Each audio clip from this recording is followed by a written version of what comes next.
wengine wamekongo, kina baba mzima anamwacha mke wake,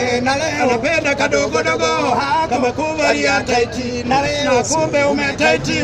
ukadai unapendwa, na kumbe upendeki, dunia imekukong'ota, ndio maana umedanganya. Kina dada wanarubuniwa ndoto soda twa 600, chipuzi za 700, chipuzi za 700, akasema ni mchumba,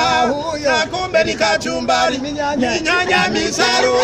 kaolewa bila ng'ombe, ukadai unapendwa, na kumbe upendeki, anao 5, wewe ni wa 6, wa 7 Waroliondo, wa 8 alikufa, wa 9 mochwari, na kutoka utoki ng'o. Shetani amekukong'ota, ndio maana umeharibika, amekupa jina la ajabu, wanakuita ni Fwende Mkong'ota, ndio maana umekong'otwa, dunia imekukong'ota, unaringia kondomu, hamjui maana yake kondomu, maana yake konda sana,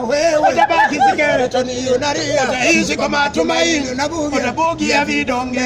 na kupona uponi ng'o, ndio maana umekong'otwa, na kufa kuko pale pale, mulikimbilia mabatini, Nyanja kawacha kachu,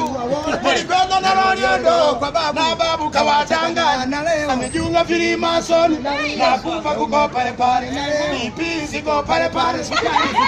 ko pale pale, nasema mbona uponi ng'o, ndio maana umedanganya